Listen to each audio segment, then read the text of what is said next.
வருடங்களா போட்டி நடந்துகிட்டு இருக்கு. ஒவ்வொரு தடவையும் எங்க வீரர்கள் தோத்துக்கிட்டு தான் இருக்காங்க. சைனாவுல இருக்கிற எல்லா வீரர்களுக்கும் பயிற்சி கொடுத்து பாத்துட்டோம். ஆனா காய்ஃபுவ ஜெயிக்கிற பலம் யார்கிட்டயும் இருக்கிற மாதிரி தெரியல. இந்த வருடம் தான் எங்களுக்கு இருக்கிற கடைசி வாய்ப்பு. இதுலயும் தோத்துட்டோம்னா ஷாவ்லின் மட்டும் இல்ல, சைனாவுல இருக்கிற எல்லாரும் காய்ஃபுக்கு அடிபணிய வேண்டி வரலாம். ரொம்ப இக்கட்டான சூழ்நிலையா இருக்கு. இதுல நான் என்ன உதவி செய்யணும்? ஷாவ்லின் ரக்ஷகன் இந்தியாவுல இருக்கிறதா தெரிஞ்சது. இது இல்லாம பல அறிவிப்புகள் படியும் பீம் தான் அந்த ரக்ஷகன்னு தெரிஞ்சுக்கிட்டேன்.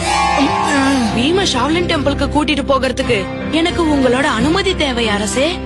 ஆனா காய்ஃபோட மோதிர அளவுக்கு பீம் கிட்ட திறமை கிடையாது. அவன் சின்ன பையன். நீங்க கவலைப்படாதீங்க மகாராஜா. இந்த விஷயத்துல மிங்குக்கு உதவி செய்ய எனக்கு எந்த கஷ்டமும் இல்ல. என் ஆசீர்வாதம் உங்களுக்கு எப்பவும் உண்டு. வெற்றியோட திரும்பி வாங்க.